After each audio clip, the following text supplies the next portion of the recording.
Greetings from Tokyo, my dear friends. This is Daisuke, and I very much hope that this video finds you well, or as well as can be expected, and in good spirits wherever you are in the world. And today, if you don't mind, I would very much like to continue our discussion and focus on the recent releases made by the Criterion Collection during this year, 2020.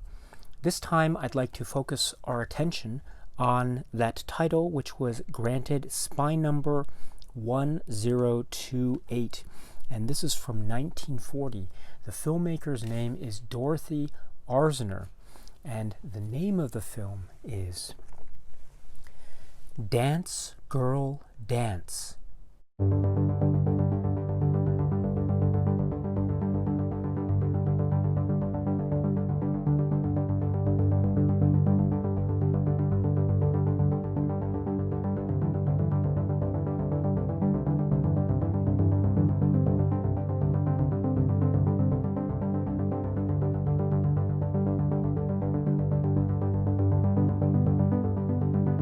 So this is the film from 1940, and it is directed by who's described in history as being the sole woman to have worked in the Hollywood studio system in the 1930s and up to 1940, which is the year of this film, starring Maureen O'Hara and Lucille Ball and others.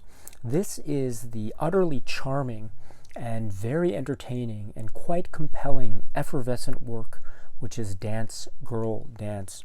And I say effervescent and charming because there are many great things about this film, and there are many great things that are going for it.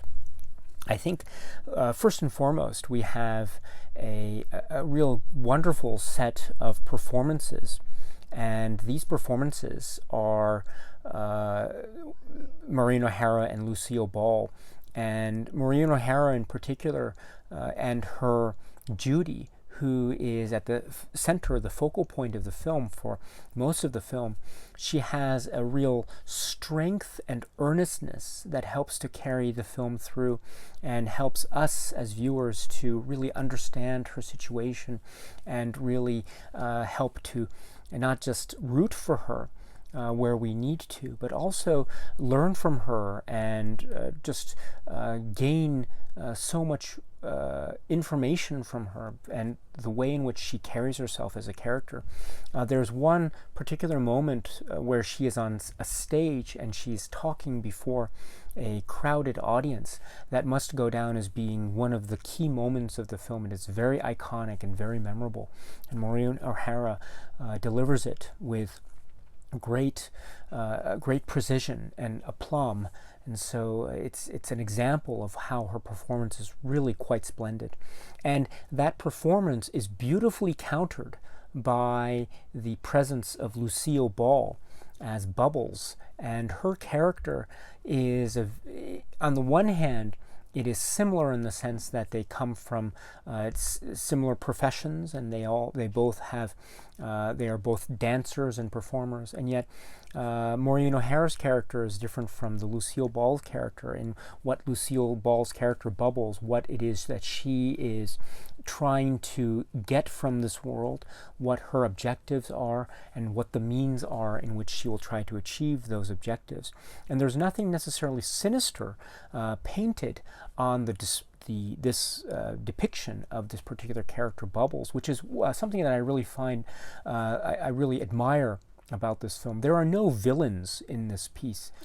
Instead, there are characters that are portrayed with real human dimension. In other words, they might have different objectives and goals and agendas, but they never fail to maintain a sense of human, understandable accessibility. And the same is true for the hero of the piece, Maureen O'Hara, but it's also true for the other characters.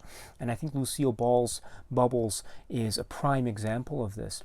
And while we might think that in certain situations where Lucille Ball's character and Maureen O'Hara's character might clash, and in those clashes we might tend tend to want to sympathize more with Judy, the Maureen O'Hara character. Still, that is not to say that Lucille Ball's character is left completely unsympathetically. I mean, on the contrary, I think one of the great strengths of this film is the fact that even her character and what it is that she is trying to get from this particular story still remains very understandable and very approachable, which is a really great thing. And then we think about that in the context of Dorothy Arzner and her position in Hollywood during this time as being the sole woman. It's what the Criterion the Criterion case says. Dorothy Arzner, the sole woman to work as a director in the Hollywood studio system of the 1930s and the early 40s. And to have that information, I think, really makes the story of Dance Girl Dance just leap off the screen with more power and more influence on the viewer, because the story here it does involve love. It does involve sort of love triangles, and it does involve mistaken identities, and it does have certain elements of melodrama that I think are very characteristic of these sorts of Hollywood drama comedies of the late 1930s and 1940s. And there's nothing wrong with that. It still remains a really entertaining and effective Hollywood comedy drama. But there is something remarkable about how it is depicting these particular characters and their hopes and dreams, and how their hopes and dreams aren't necessarily and primarily focused in on cliche of romantic stories, but rather they're focused in on their own ambitions about dancing and their ambitions about trying to get ahead financially in this world. And it's this kind of spirited, for lack of a better phrase, independence, I think really gives this film a lovely edge and a real directness that I think makes it incredibly fresh and beautifully dynamic. And it makes for really compelling and entertaining and charming viewing, even to this day. And so I'm so happy that it is back, or not back, but is now in the Criterion collection and in this great Blu-ray. It is a lovely story. It has great characters. It is very moving. It is very easy to follow.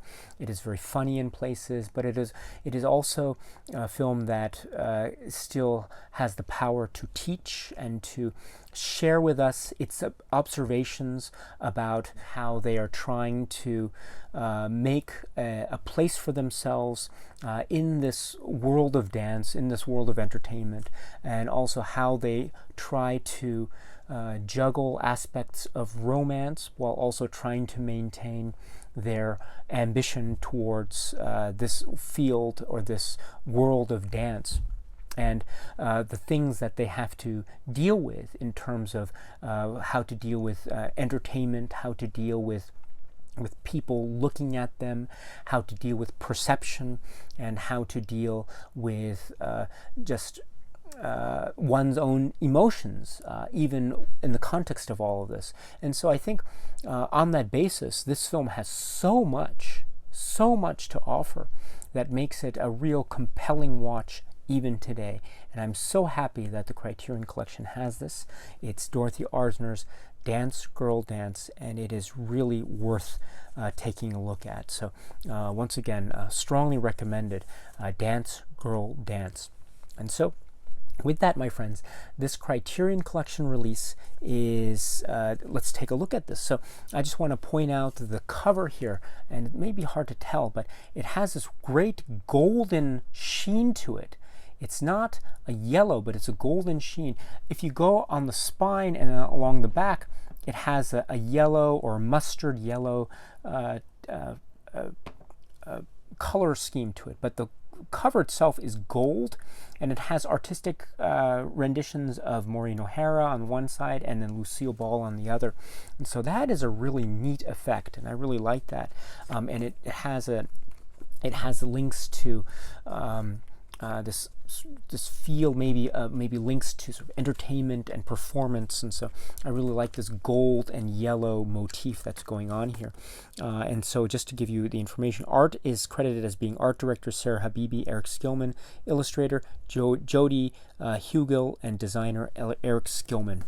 So that's really wonderful, and it's continued on into this insert, which I'll get to in a moment. And then this is, the presentation is purported to be new 4K digital transfer. So the Blu-ray is relying upon this 4K digital transfer, and it looks lovely. It looks absolutely lovely. And the supplements are not voluminous, unfortunately, but for what they are, they're really good. So the first of two supplements is a discussion with film critic B. Ruby Rich. This is from 2019. This is about 15 minutes, and this is actually a supplement which I understand was initially produced for the Criterion channel. And I can guess this because at the start there's a little logo that says the Criterion channel. And so I can assume that this was something that was made available as a little supplement that could be found on the Criterion channel. Once again, I don't have the Criterion channel, and so I can't verify directly, but that's my assumption. And it's a great interview with B. Ruby Rich, who obviously knows the subject matter of the filmography of Dorothy Arzner, and she goes into so much background and information about Dorothy Arzner, who she was as an artist, and what the conditions were when she first entered Hollywood, and how she moved her way up to become the director that she is known for now, a director of, according to B. Ruby Rich, 16 films. And there's some interesting details along the way. She talks, for example, about how Dorothy Arzner was working with a lot of stars, or a lot of actors who became big Hollywood stars a few years after working with Dorothy Arzner. So there was a sense that maybe Dorothy Arzner really had a hunch, had a really good knack of picking talent, as it were. And so that's a really interesting aspect. There's also a way in which she's described as being someone who's really into cinema, and really into not just the storytelling aspect, but also the technical craft of cinema. And she speaks about one occasion where Dorothy Arzner, according to B. Ruby Rich, her invention of the boom mic, which is very interesting, and this idea of the boom mic, which I think people understand is a tool that is used in order to record sound in a sort of mobile sort of way. And so, according to B. Ruby Rich, it was Dorothy Arzner's invention of the boom mic, which is an example of how she is very she was very innovative. And so that's a very interesting example of the way in which Dorothy Arzner is a real artist, as well as a real cinematic artist. And that's a great thing. And this interview with B. Ruby Rich also has clips and discussion of other films by Arzner, such as Christopher Strong and Craig's Wife, and then also a brief discussion of Dance Girl Dance. And she has some great comments as well about certain characters, the way in which some of the characters are what's the phrase? Sort of a feminization of certain characters that might feel natural or unnatural, and how that plays out in the narrative. And Ruby Rich really makes lovely parallels with Dorothy Arzner's own personal and professional career, and also how these elements, therefore, of Dorothy Arzner's own approach to her profession and her life, really, tended also to be mirrored in films like Dance Girl Dance. And so this discussion by B. Ruby Rich is really splendid. Absolutely wonderful. So once again, this is from 2019, and this is 15 minutes discussion with B. Ruby Rich on Dorothy Arzner. And then the second supplement, and the last supplement, unfortunately, but it's still a great supplement. This is a discussion which was recently recorded according to Criterion. This was from 2020. This is 10 minutes, and this is Francis Ford Coppola remembering Miss Arzner. And this is important because Francis Ford Coppola was a student of Dorothy Arzner when he was at UCLA and she was teaching at UCLA, and she was teaching film, and he was a film student. And so Francis Ford Coppola refers to her as Miss Arzner as a way of respecting her, and respecting her because she was his teacher. And this is a lovely discussion with Francis Ford Coppola because he's speaking about personal connections that he had with her in this student-teacher relationship. And among his comments of admiration for Dorothy Arzner and her role and her pivotal role in this early period of Hollywood cinema, he also shares a number of personal anecdotes. There's one anecdote in particular that he shares that is very moving, about how there's a particular moment when he was still a student and he was actually thinking of giving up the dream and ambition of becoming a film creator. And there was a moment where he was thinking of moving back to New York, perhaps. But at that moment, he ran into Dorothy Arzner.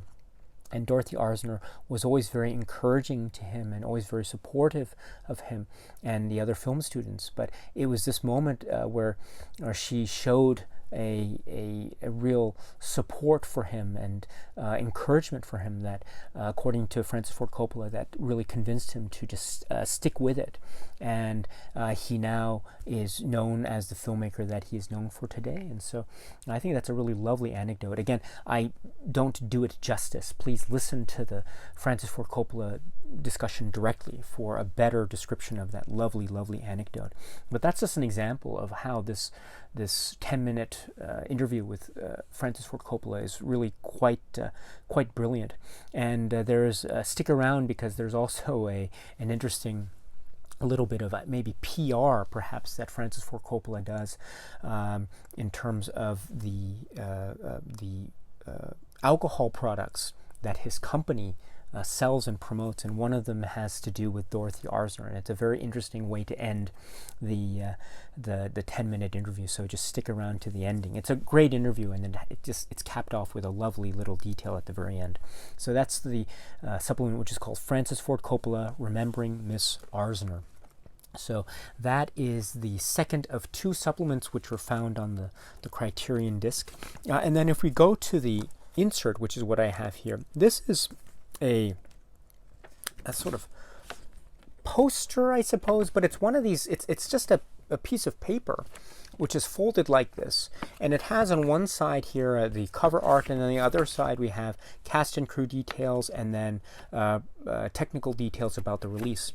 And then the back here, or the other side, we have the essay, which is printed on this this large sheet, or this one sheet, Gotta Dance by Sheila O'Malley. And this is O'Malley is a critic for RogerEbert.com, as well as FilmComment.com, and she goes into great detail about the film, about key sequences or key moments of the film that really speak to this notion of the focus on the story of these women. And also how Dorothy Arzner's cinema and craft and cinema philosophy and approach really helped to promote that and to bring that to the fore in the film. And also talking a little bit about Maureen O'Hara, the actress, and also Lucille Ball, the actress as well, and their performances and nuances and aspects of their performance, etc., etc. This is a great essay, a wonderful essay. Please check it out if you can, and just read it. It's really quite a well-written, lovely essay. Once again, Gotta Dance by Sheila O'Malley. But then I must say that is it as far as the supplements and essays and extra things are concerned. So relatively speaking, we have, what, 2 supplements. We have the essay, and we have the release, which is based off of the 4K restoration. It looks great. It's a great film, and one would have hoped to maybe see a little bit more, perhaps. It would have been nice to see another supplement, maybe a commentary track. I don't know. It would have been nice to see, especially with the B. Ruby Rich discussion.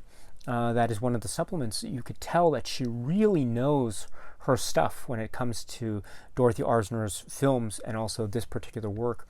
And she gives certain examples of scene breakdowns, which are really very profound. And so listening to that interview, I was really hoping it would have been really lovely to have had, say, a B. Ruby Rich commentary track for the entirety of the film, and just let her guide us and teach us about this fascinating work. But unfortunately, we don't get any kind of commentary track, and so we have, as I say, the 15-minute interview with B. Ruby Rich and the 10-minute interview with Francis Ford Coppola, and then the essay by O'Malley. And so does it feel a little bit like there could have been more? Most certainly, especially given how lovingly Francis Ford Coppola and B. Ruby Rich and Sheila O'Malley either speak to or write about Dorothy Arzner in this particular film, Dance Girl Dance. I feel like there could have been a little bit more that could have rounded out this even more fully. That being said, we should remember also that the film itself is the main attraction. And so it is wonderful, absolutely wonderful, to have this film in the Criterion Collection. And I hope that as many people see it as possible. If you haven't seen it already, it is very entertaining, very thought-provoking. It is quite effervescent and full of life and charming and lovely and nuanced and very memorable in a lot of ways. This is the film Dance Girl Dance, which is on spine number 1028 from the Criterion Collection. Okay, my friends, so that's it for now, and so until we meet again, please be happy and healthy and well, and please keep on watching a lot of great movies. Thank you so much again for your time, my friends, and cheers.